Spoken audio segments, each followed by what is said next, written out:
Hi ಎಲ್ಲರಿಗೂ ನಮಸ್ಕಾರ. Welcome back to our YouTube channel.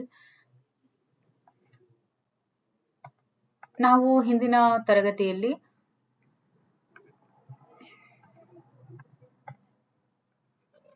Kingdom ಮೊನೇರಾ ಬಗ್ಗೆ ಆಗಿತ್ತು. ಯಾವುದು ಕಿಂಗ್ಡಮ್ ಮೊನೇರಾ ಬಗ್ಗೆ ನೋಡಿದ್ವಿ, ಹೌದಲ್ವಾ?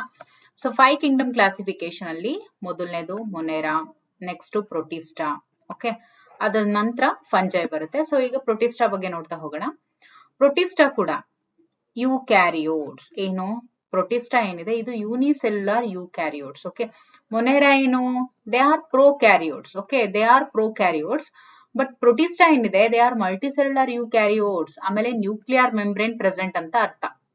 ಓಕೆ, ನ್ಯೂಕ್ಲಿಯರ್ ಮೆಂಬ್ರೇನ್ ಪ್ರೆಸೆಂಟ್ ಅಂತ ಅರ್ಥ. ಪ್ರೋಕ್ಯಾರಿಯೋಟ್ಸ್ ಅಂತ ಹೇಳಿದ್ರೆ nuclear membrane is not present ಅಂತ ಅಷ್ಟೇ. ಓಕೆ, ಅಷ್ಟೇ difference. So kingdom protista, these are unicellular eukaryotes. Eukaryotes means nuclear membrane. If it is present, they are said to be eukaryotes. If not present, that is said to be prokaryotes. Mostly aquatic. ಈ protista under ಅಲ್ಲಿ ಬರುವಂತ ಎಲ್ಲಾ organisms ಕೂಡ aquatic ಆಗಿರುತ್ತೆ.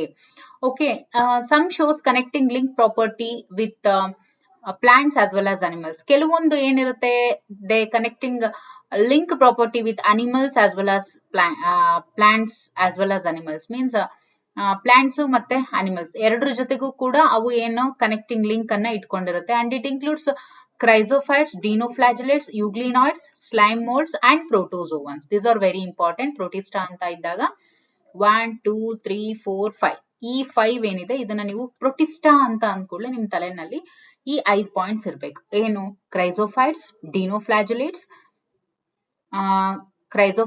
dinoflagellates, euglenoids, slime molds and protozoans. Okay, ಇಷ್ಟು ಇವುಗಳ ಬಗ್ಗೆ ನಾವು ನೋಡ್ಬಿಟ್ರೆ ಅಲ್ಲಿಗೆ ಕಿಂಗ್ಡಮ್ ಪ್ರೊಟಿಸ್ಟಾ ಅದು ಮುಗೀತು ಅಂತ. ಓಕೆ, ಇನ್ನು ರಿಪ್ರೊಡಕ್ಷನ್ ಬಂದು ಅಸೆಕ್ಷುವಲ್ ಮತ್ತೆ ಸೆಕ್ಷುವಲ್ ಬೋತ್ ಫಾರ್ಮ್ಸ್ ಅಲ್ಲಿ ಫಾರ್ಮ್ಸ್ ಕೂಡ ಪ್ರೊಟಿಸ್ಟಾದಲ್ಲಿ ನೋಡ್ತೀವಿ. ಸೊ ಈಗ ಮೊದಲನೇದು ಕ್ರೈಸೋಫೈಟ್ಸ್ ಬಗ್ಗೆ ನೋಡ್ತಾ ಹೋಗೋಣ. ಇವು ಎಲ್ಲಿ ಕಂಡು ಬರುತ್ತೆ ಅಂದ್ರೆ ಫ್ರೆಶ್ ವಾಟರ್ ಅಲ್ಲಿ ಕಂಡು ಬರುತ್ತೆ as well as marine water ಅಲ್ಲೂ ಕೂಡ ಕ್ರೈಸೋಫೈಟ್ಸ್ ಕಂಡು ಬರ್ತವೆ. These are microscopic planktons. They are microscopic planktons. ಅಷ್ಟು ಇದರಲ್ಲಿ ನಮ್ಗೆ ಕಣ್ಣಿಗೆ ಏನು ಅಷ್ಟು ಗೋಚರಿಸೋದಿಲ್ಲ. ಇವು ಮೈಕ್ರೋಸ್ಕೋಪಿಕ್ ಪ್ಲಾಂಕ್ಟಾನ್ಸ್ ಆಗಿರುತ್ತೆ. ಮೋಸ್ಟ್ಲಿ ಫೋಟೋಸಿಂಥೆಟಿಕ್ ಆಗಿರುತ್ತೆ. ಓಕೆ, ಇನ್ನು ಕ್ರೈಸೋಫೈಟ್ಸ್ ಅಲ್ಲಿ ಡಯಟಮ್ಸ್ ಅಂತ ನೋಡ್ತೀವಿ. Diatom cell wall is silica rich. Diatom cell wall ಏನಿರುತ್ತೆ ಅಂದ್ರೆ ಕ್ರೈಸೋಫೈಟ್ಸ್ ಅಲ್ಲಿ ಏನ್ ಕಂಡು ಬರುತ್ತಲ್ವಾ ಈ ಡಯಟಮ್ಸ್ ಕಮ್ಸ್ ಅಂಡರ್ ಪ್ರೊಟಿಸ್ಟಾ, ಅದರಲ್ಲೂ ಕ್ರೈಸೋಫೈಟ್ಸ್. ಓಕೆ, ಈ ಕ್ರೈಸೋಫೈಟ್ಸ್ ಅಲ್ಲಿ ಕಂಡು ಬರುವಂತಹ ಈ ಡಯಟಮ್ಸ್ ಏನಿರುತ್ತೆ ಅದು ಸಿಲಿಕಾ ರಿಚ್ ಆಗಿರುತ್ತೆ. This is very very very important. Diatom cell wall ಏನಿರುತ್ತೆ it is silica rich and overlaps like soap box. ಇವಾಗ ಸೋಪ್ ಬಾಕ್ಸ್ ಯಾವ ತರ ಇರುತ್ತಲ್ವಾ ಆ ತರ ಓವರ್ಲ್ಯಾಪ್ ಆಗಿರುತ್ತೆ and it is silica rich. ಇನ್ನು ಚೀಫ್ ಪ್ರೊಡ್ಯೂಸರ್ ಇನ್ ಓಷಿಯನ್ ಅಲ್ಲಿ ವೆರಿ ಒಂಥರ ಮೇನ್ ಪ್ರೊಡ್ಯೂಸರ್ ಆಗಿರುತ್ತೆ ಈ ಒಂದು ಕ್ರೈಸೋಫೈಟ್ಸ್. ಆಮೇಲೆ diatoms forms diatomaceous earth. Okay, diatom forms diatomaceous earth. This group includes diatoms and golden algae. ಅಂದ್ರೆ ಕ್ರೈಸೋಫೈಟ್ಸ್ ಏನನ್ನ ಒಳಗೊಂಡಿರುತ್ತೆ ಅಂತ ಹೇಳಿದ್ರೆ ಡಯಟಮ್ಸ್ ಅನ್ನ ಒಳಗೊಂಡಿರುತ್ತೆ, ಜೊತೆಗೆ ಗೋಲ್ಡನ್ ಆಲ್ಗೆ ಅಂತ ಹೇಳ್ತೀವಿ. ಗೋಲ್ಡನ್ ಆಲ್ಗೆ ಅಂತ ಹೇಳಿದ್ರೆ ಡೆಸ್ಮಿಟ್ಸ್ ಅಂತ ಕರೀತಾರೆ. ಓಕೆ, ಈ ಗೋಲ್ಡನ್ ಆಲ್ಗೆ ಮತ್ತೆ ಡೆಸ್ಮಿಟ್ಸ್ ಅಂತ ಏನ್ ಕರಿತೀವಿ ಅದೇ ಕಾಮನ್ ನೇಮ್ ಬಂದ್ಬಿಟ್ಟು ಗೋಲ್ಡನ್ ಆಲ್ಗೆ. ಓಕೆ, ಈ ಡಯಟಮ್ಸ್ ಅಂಡ್ ಡೆಸ್ಮಿಟ್ಸ್ ಅಂತ ನೀವು ನೆನ್ಪಿಟ್ಕೋಬಹುದು. Diatoms and desmids D. Okay, chrysophytes ಏನಿದೆ ಡಯಟಮ್ಸ್ ಮತ್ತೆ ಡೆಸ್ಮಿಟ್ಸ್ ಅನ್ನ ಒಳಗೊಂಡಿರುತ್ತೆ. Desmids means golden algae. Okay, so chrysophytes ಬಗ್ಗೆ ಕ್ಲಿಯರ್ ಆಯ್ತು. ನೆಕ್ಸ್ಟ್ ನೋಡೋಣ ಡಿನೋಫ್ಲಾಜೆಲೇಟ್ಸ್. ಇದು ಕೂಡ ಮೋಸ್ಟ್ಲಿ ಮರೈನ್ ಅಂಡ್ ಫೋಟೋಸಿಂಥೆಟಿಕ್ ಆಗಿರುತ್ತೆ. ಇನ್ನು ಡಿನೋಫ್ಲಾಜೆಲೇಟ್ಸ್ ಹೆಂಗಿರುತ್ತೆ ಅಂದ್ರೆ ನೋಡೋಕೆ ಯೆಲ್ಲೋ ಕಲರ್ ಇರುತ್ತೆ, ಗ್ರೀನ್ ಕಲರ್ ಇರುತ್ತೆ, ಜೊತೆಗೆ ಬ್ರೌನ್, ಬ್ಲೂ, ರೆಡ್ ಈ ಎಲ್ಲಾ ಕಲರ್ಸ್ ಅಲ್ಲೂ ಕೂಡ ಇದು ಅವೈಲೇಬಲ್ ಇರುತ್ತೆ. ಇನ್ನು ಸೆಲ್ಯುಲೋಸ್ ಪ್ಲೇಟ್ ಏನಿರುತ್ತಲ್ಲ, cell wall has stiff cellulose plates on the outer surface. Dinoflagellates ಏನಿದೆ ಅವುಗಳ ಒಂದು ಸೆಲ್ ವಾಲ್ ಏನಿರುತ್ತೆ ಅದು ಸ್ಟಿಫ್ ಸೆಲ್ಯುಲೋಸ್ ಪ್ಲೇಟ್ ಅನ್ನ ಔಟರ್ ಸರ್ಫೇಸ್ ಅಲ್ಲಿ ಒಳಗೊಂಡಿರುತ್ತೆ. ಇದನ್ನ ನಾವು ಸೆಲ್ ವಾಲ್ ಅಂತ ಕನ್ಸಿಡರ್ ಮಾಡಿದ್ರೆ ಆ ಒಂದು ಸೆಲ್ ವಾಲ್ ಅಲ್ಲಿ ಇದು ಸ್ಟಿಫ್ ಸೆಲ್ಯುಲೋಸ್ ಪ್ಲೇಟ್ಸ್ ಅನ್ನ ಒಳಗೊಂಡಿರುತ್ತೆ ಅದರ ಒಂದು ಔಟರ್ ಸರ್ಫೇಸ್ ಮೇಲೆ. Okay, mostly bear two flagella. This is very important. Dinoflagellates ನೋಡಿ, ಡಿನೋಫ್ಲಾಜೆಲೇಟ್ಸ್ ಹೆಸರಲ್ಲೇ ಇದೆ ಡೈ ಅಂತ ಹೇಳಿ. Di means two. Dinoflagellates means it has two flagella ಅಂತ ಹೇಳಿ. Okay, mostly bear two flagella. ಆಮೇಲೆ red dinoflagellates make the sea appear red. Okay, ಕೆಲವೊಂದ್ಸತಿ red sea ಏನ್ ಕಾಣುತ್ತೆ, ಕೆಂಪು ಅಲೆಗಳು ಏನ್ ಬರುತ್ತೆ, they are due to red dinoflagellates ಅಂತ ಹೇಳ್ತೀವಿ. For example Gonyaulax. ಓಕೆ, ಗೋನಿಯಾಲಕ್ಸ್ ಏನಿದೆ ಇದು ರೆಡ್ ಡಿನೋಫ್ಲಾಜೆಲೇಟ್ಸ್ ಗೆ ಎಕ್ಸಾಂಪಲ್. ಸೊ ಈಗ ಏನ್ ನೋಡಿದ್ವಿ, ಕ್ರೈಸೋಫೈಟ್ಸ್ ನೋಡಿದ್ವಿ ಮತ್ತೆ ಡಿನೋಫ್ಲಾಜೆಲೇಟ್ಸ್ ನೋಡಿದ್ವಿ. ಕ್ರೈಸೋಫೈಟ್ಸ್ ಅಲ್ಲಿ desmids and diatoms are most important. ಈಗ ನೋಡೋಣ ಯೂಗ್ಲಿನಾಯ್ಡ್ಸ್. ಓಕೆ, ಇದು ಯೂಗ್ಲಿನಾಯ್ಡ್ಸ್ ಬಂದು ಹ್ಯಾಬಿಟೇಟ್ ಫ್ರೆಶ್ ವಾಟರ್ ಅಲ್ಲಿ ಅವೈಲೇಬಲ್ ಇರುತ್ತೆ. Pellicle, protein rich layer which makes their body flexible. ಅಂದ್ರೆ ಯೂಗ್ಲಿನಾಯ್ಡ್ಸ್ ಏನಿದೆ, ಪೆಲಿಕಲ್ ಅನ್ನುವಂತ ಒಂದು ಪ್ರೋಟೀನ್ ರಿಚ್ ಲೇಯರ್ ಅನ್ನ ಇದು ಒಳಗೊಂಡಿರುತ್ತೆ. ಯಾವುದು, ಯೂಗ್ಲಿನಾಯ್ಡ್ಸ್. ಓಕೆ, ಅದು ಈ ಪ್ರೋಟೀನ್ ರಿಚ್ ಲೇಯರ್ ಆಗಿರುವಂತ ಪೆಲಿಕಲ್ ಅನ್ನ ಒಳಗೊಂಡಿರೋದಕ್ಕೇನೆ ಆ ಬಾಡಿ ಏನಿರುತ್ತೆ ಅದು ಫ್ಲೆಕ್ಸಿಬಲ್ ಆಗಿರುತ್ತೆ. ಇನ್ನು ಇದು ಕೂಡ flagella ಎರಡಿರುತ್ತೆ.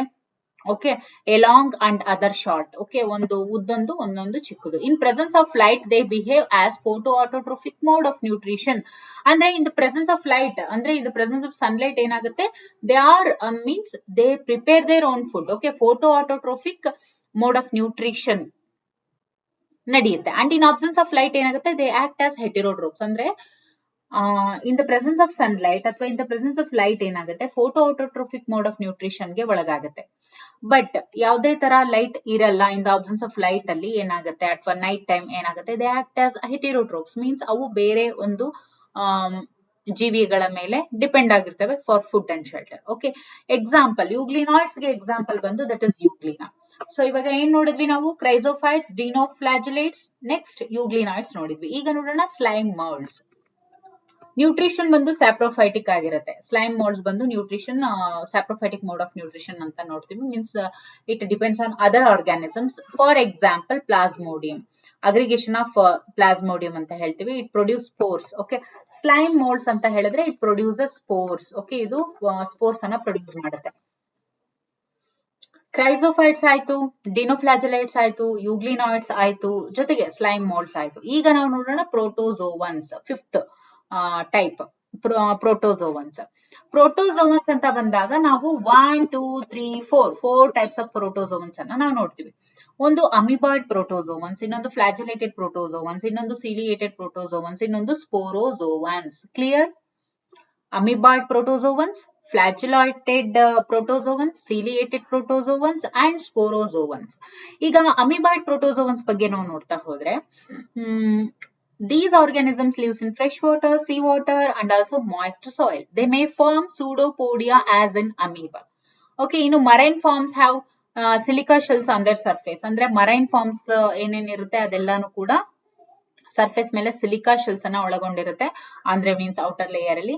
For example amoeba and Entamoeba, these two are the examples for amoeboid protozoans. ಇನ್ನು ಫ್ಲಾಜೆಲೇಟೆಡ್ ಪ್ರೋಟೋಜೋವನ್ಸ್ ಗೆ the members of this group are either free living or parasitic. ಅಂದ್ರೆ ಅವು ಫ್ರೀ ಲಿವಿಂಗ್ ಆಗಿರ್ಬೋದು ಅಥವಾ they depend on other organisms like okay, for example they have flagella.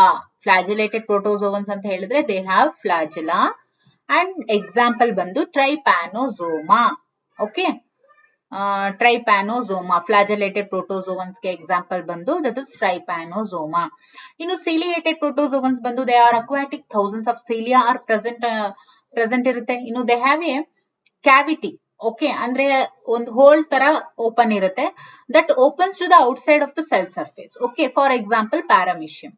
Ciliated protozoan ಗೆ example paramecium, flagellated protozoans ಗೆ trypanosoma and amoeboid protozoans ಗೆ example amoeba and entamoeba. ಇನ್ನು protozoans ಗೆ example ಬಂದು they are characterized by infectious spore like stage in their life cycle. ಸ್ಪೋರೋಜೋವನ್ಸ್ ಏನಿದೆ ಇವು these are characterized by infectious spore like stage in their life cycle ಅಂತ ಹೇಳ್ತೀವಿ. For example plasmodium, that is malarial parasite ಆಗಿ ಇದು ಇರುತ್ತೆ. That is malarial parasite ಅಂತ ಕರಿತೀವಿ. ಯಾವುದು? ಪ್ಲಾಸ್ಮೋಡಿಯಂ. ಅಂದ್ರೆ ಪ್ಲಾಸ್ಮೋಡಿಯಂ ಏನಿದೆ ಇದು ಮಲೇರಿಯಾ ಕ್ಯಾರಿಯರ್ ಆಗಿರುತ್ತೆ. ಓಕೆ, ಸೊ ಇದಿಷ್ಟು ಮೊದಲನೇ ಯಾವುದು ಮೊನೆರಾ ಬಗ್ಗೆ ಆಯ್ತು. ಈಗ ಪ್ರೊಟಿಸ್ಟಾ ಬಗ್ಗೆ ಆಯ್ತು. ಪ್ರೊಟಿಸ್ಟಾದಲ್ಲಿ ನಾವ್ ಏನೇನ್ ನೋಡಿದ್ವಿ?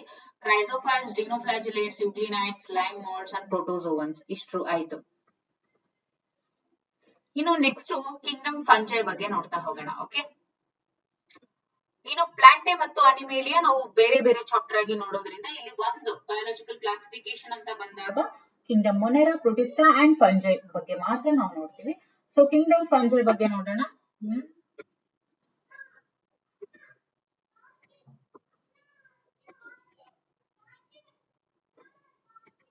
ಯೂಕ್ಯಾರಿಯೋಟಿಕ್ ಆಗಿರುತ್ತೆ, means it has nuclear membrane and heterotrophic organisms ಆಗಿರ್ತವೆ. ಇನ್ನು ಫಿಲಮೆಂಟಸ್ ಆಗಿರುತ್ತೆ ಎಕ್ಸೆಪ್ಟ್ ಈಸ್ಟ್, ಅಂದ್ರೆ ಈಸ್ಟ್ ಏನಿರುತ್ತೆ ಅದು ಫಿಲಮೆಂಟಸ್ ಇರಲ್ಲ, which is unicellular. Okay, filamentous except yeast which is unicellular. Hyphae it is long ಇರುತ್ತೆ, ಆಮೇಲೆ ಸ್ಲೆಂಡರ್ ಲೈಕ್ ಥ್ರೆಡ್ ಸ್ಟ್ರಕ್ಚರ್ ಅನ್ನ ಒಳಗೊಂಡಿರುತ್ತೆ. ನೆಟ್ವರ್ಕ್ ಆಫ್ ಹೈಫೆ ಅನ್ನ ಮೈಸೀಲಿಯಂ ಅಂತ ಕರೀತಾರೆ. ಓಕೆ, ಇನ್ನು ಸಿನೋಸೈಟಿಕ್ ಹೈಫೆ ಅಂತ ಹೇಳಿದ್ರೆ ಇದು ಮಲ್ಟಿ ನ್ಯೂಕ್ಲಿಯೇಟೆಡ್ ಆಮೇಲೆ ಅಸೆಪ್ಟೆಡ್ ಹೈಫೆ ಆಗಿರುತ್ತೆ. ಇನ್ನು ಸೆಲ್ ವಾಲ್ ಏನಿರುತ್ತೆ that is made up of chitin and polysaccharides, ಅಂದ್ರೆ ಫಂಜೈಯಲ್ಲಿ ಇರುವಂತಹ ಸೆಲ್ ವಾಲ್ ಏನಿರುತ್ತೆ that is made up of chitin and polysaccharides. They are made up of chitin and polysaccharides. So ಈಗ ಫಂಜೈಯಲ್ಲಿ reproduction ಅನ್ನ ನೋಡೋದಾದ್ರೆ vegetative means by fragmentation, fusion, budding, ಇದು vegetative means. ಇನ್ನು asexual reproduction by spores, that is conidia, sporangiospores, ಆಮೇಲೆ zoospores. ಇನ್ನು sexual reproduction by oospores, ascospores, ಆಮೇಲೆ basidiospores. Sexual reproduction ಒಂದು ಊಸ್ಪೋರ್ಸ್, ಆಸ್ಕೋಸ್ಪೋರ್ಸ್, ಬೆಸಿಡಿಯೋಸ್ಪೋರ್ಸ್. ಇನ್ನು sexual cycle involves the following 3 steps. ಯಾವುದು? ಈಗ sexual cycle in fungi involves 3 steps. ಇದನ್ನ ಚೆನ್ನಾಗಿ ನೆನಪಿಟ್ಕೊಳ್ಳಿ. Fusion of protoplasms between 2 motile or non-motile gametes called plasmogamy ಅಂತ ಹೇಳ್ತೀವಿ. What is plasmogamy? Fusion of protoplasms between 2 motile or non-motile gametes. Fusion of protoplasm ಅಂದ್ರೆ protoplasm fusion ಆಗೋದು. Okay, ಎರಡು motile ಎರಡು ನಾನ್ motile gametes ಏನಿರುತ್ತೆ that fusion of protoplasm is said to be plasmogamy. Plasmogamy two motile irutte, two non-motile gametes irutte. Fusion of two nuclei called karyogamy. Fusion of two nuclei called karyogamy.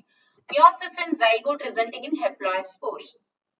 Meiosis in zygote. Zygote alli meiosis ಏನಿರುತ್ತೆ that results in haploid spores. Okay, so these steps are very important. And ಈಗ ನೋಡೋಣ mechanism of sexual reproduction. Fusion of two haploid hyphae diploid stage formation ಆಗುತ್ತೆ. ಅದನ್ನು 2n ಅಂತ ಹೇಳ್ತೀವಿ. Means n into n is equal to 2n. Okay, ಇನ್ನು ಅಂದ್ರೆ fusion ಆಗೋದು. Fusion between haploid and haploid hyphae is said to be 2n is formed, that is diploid stage. The diploid stage form fruiting bodies. Okay, ಈ diploid stage ಏನಿದೆ ಇದು fruiting bodies ಅನ್ನು formation ಮಾಡುತ್ತೆ, in which reduction division occurs to for spores. In some fungus, ಕೆಲವೊಂದು fungus ಅಲ್ಲಿ ಏನಾಗುತ್ತೆ ascomycetes and basidiomycetes for some time nucleus do not fuse. ಅಂದ್ರೆ ಕೆಲವೊಂದು ಫಂಗಸ್ ಅಲ್ಲಿ ಏನಾಗುತ್ತೆ ಆಸ್ಕೋಮೈಸಿಟಿಸ್ ಆಮೇಲೆ ಬೆಸಿಡಿಯೋಮೈಸಿಟಿಸ್ ಏನಿರುತ್ತೆ ನ್ಯೂಕ್ಲಿಯಸ್ ಏನಿರುತ್ತಲ್ಲ ಅದು ಫ್ಯೂಸ್ ಆಗಲಿಲ್ಲ. ಸೊ ಫ್ಯೂಸ್ ಆಗದೆ ಇದ್ದಾಗ ಏನಾಗುತ್ತೆ that form dikaryotic stage, that is n+n. Okay, n+n. Such a condition is called dikaryon ಅಂತ ಹೇಳಿ ಕರೀತಾರೆ. ಇನ್ನು ಫಂಜೈಯಲ್ಲಿ ನಾವು ಎಷ್ಟು ಟೈಪ್ಸ್ ನೋಡ್ತೀವಿ ಅಂತ ಹೇಳಿದ್ರೆ ದಟ್ ಈಸ್ 1, 2, 3, 4 ಅಂದ್ರೆ ಫೈಕೋಮೈಸಿಟಿಸ್, ಆಸ್ಕೋಮೈಸಿಟಿಸ್, ಬೆಸಿಡಿಯೋಮೈಸಿಟಿಸ್ ಅಂಡ್ ಡ್ಯೂಟೆರೋಮೈಸಿಟಿಸ್ ಅಂತ ಹೇಳಿ 4 ಟೈಪ್ಸ್ ನಾವು ನೋಡ್ತೀವಿ. ಈಗ ಫೈಕೋಮೈಸಿಟಿಸ್ ಅಲ್ಲಿ ಮೈಸೀಲಿಯಂ ಯಾವ ತರ ಇರುತ್ತೆ ಅಸೆಪ್ಟೇಟ್ ಆಗಿರುತ್ತೆ, ಆಮೇಲೆ ಸಿನೋಸೈಟಿಕ್ ಆಗಿರುತ್ತೆ. ಇನ್ನು ಅಸೆಕ್ಷುಯಲ್ ರಿಪ್ರೊಡಕ್ಷನ್ ಅಂತ ಬಂದಾಗ ಝೂಸ್ಪೋರ್ಸ್ ಅದು ಮೊಟೈಲು, ಮತ್ತೆ ನಾನ್ ಮೊಟೈಲ್ ಬಂದ್ಬಿಟ್ಟು ಅಪ್ಲಾನೋಸ್ಪೋರ್ಸ್. ಇನ್ನು ಸೆಕ್ಷುಯಲ್ ರಿಪ್ರೊಡಕ್ಷನ್ ಗೆ ಬಂದಾಗ zygospore is formed by fusion of 2 gametes. Okay, ಇನ್ನು ಫೈಕೋಮೈಸಿಟಿಸ್ ಗೆ ಎಕ್ಸಾಂಪಲ್ ಬಂದು ಮ್ಯೂಕರ್, ಆಮೇಲೆ ರೈಸೋಪಸ್, ಆಮೇಲೆ ಆಲ್ಬುಗೋ ಅಂತ ಹೇಳ್ತೀವಿ. ಆಲ್ಬುಗೋ ಬಂದು ಪ್ಯಾರಾಸೈಟಿಕ್ ಫಂಜೈ ಆನ್ ಮಸ್ಟರ್ಡ್. ಓಕೆ, ಇನ್ನು ಆಸ್ಕೋಮೈಸಿಟಿಸ್ ಬ್ರಾಂಚ್ಡ್ ಅಂಡ್ ಸೆಪ್ಟೇಟ್ ಅಂತ ಹೇಳ್ತೀವಿ. ಸ್ಯಾಕ್ ಫಂಜೈ ಅಂತ ಕೂಡ ಈ ಆಸ್ಕೋಮೈಸಿಟಿಸ್ ನ ಕರೀತಾರೆ. Conidia produced exogenously on conidiospores. Okay, fruiting body ಏನಿರುತ್ತೆ ಅದು ಆಸ್ಕೋಕಾರ್ಪ್ಸ್ ಅಂತ ಹೇಳ್ತಾರೆ. Ascospores are produced in ascocarps. ಆಮೇಲೆ Aspergillus, Claviceps and Neurospora, these are examples for ascomycetes. ಇನ್ನು ಬೆಸಿಡಿಯೋಮೈಸಿಟಿಸ್ ಅಂತ ಹೇಳಿದಾಗ ಬ್ರಾಂಚ್ಡ್ ಅಂಡ್ ಸೆಪ್ಟೇಟ್ ಆಗಿರುತ್ತೆ. ಇಲ್ಲಿ ಯಾವುದೇ ಒಂದು ರಿಪ್ರೊಡಕ್ಷನ್ ನ ಕಂಡು ಬರೋದಿಲ್ಲ. ಓಕೆ, ಡೈಕ್ಯಾರಿಯೋನ್ ಸ್ಟೇಜ್ ಅನ್ನ ನಾವು ಬೆಸಿಡಿಯೋಮೈಸಿಟಿಸ್ ಅಲ್ಲಿ ನೋಡ್ತೀವಿ. This is very important because it has a unique feature, right? So dikaryon stage ಏನು n+n stage is observed. Fruiting body is basidiocarps. They produce basidiospores. Okay, ಆಮೇಲೆ ಅರೇಂಜ್ಡ್ ಆಸ್ ಫ್ರೂಟಿಂಗ್. ಓಕೆ, ಇನ್ನು ಅಗಾರಿಕಸ್, ಆಸ್ಟ್ರಲಾಗೋ, ಪಕ್ಸೀನಿಯಾ ಇವೆಲ್ಲವೂ ಕೂಡ ಬೆಸಿಡಿಯೋಮೈಸಿಟಿಸ್ under ಅಲ್ಲಿ ಬರುತ್ತೆ. ಇನ್ನು ಡ್ಯೂಟೆರೋಮೈಸಿಟಿಸ್ ನ imperfect ಫಂಜೈ ಅಂತ ಹೇಳ್ತೀವಿ. ಇಲ್ಲಿ ಬಂದು ಸೆಪ್ಟೇಟ್ ಅಂಡ್ ಬ್ರಾಂಚ್ಡ್ ಮೈಸೀಲಿಯಂ ನ ನಾವು ನೋಡ್ತೀವಿ. ಇನ್ನು ಸೆಕ್ಷುವಲ್ ರಿಪ್ರೊಡಕ್ಷನ್ ಏನಿರುತ್ತೆ ದಟ್ ಈಸ್ ಥ್ರೂ ಕೊನಿಡಿಯಾ ಆಗಿರುತ್ತೆ. ಆಮೇಲೆ ಇನ್ನು ಸೆಕ್ಷುವಲ್ ರಿಪ್ರೊಡಕ್ಷನ್ ಏನಿರುತ್ತಲ್ಲ ಅದು ಇಲ್ಲಿ ನಾಟ್ ನೌನ್. ಆಮೇಲೆ ಎಕ್ಸಾಂಪಲ್ಸ್ ಬಂದು Alternaria, Trichoderma, Colletotrichum. These are all the examples for deuteromycetes that is imperfect fungi. Okay, so ಇನ್ನು ನಾವು ನೆಕ್ಸ್ಟ್ ಕ್ಲಾಸ್ ಅಲ್ಲಿ ವೈರಸಸ್ ಮತ್ತೆ ವೈರಾಯ್ಡ್ಸ್ ಬಗ್ಗೆ ನಾವು ನೋಡ್ತಾ ಹೋಗೋಣ. ಓಕೆ.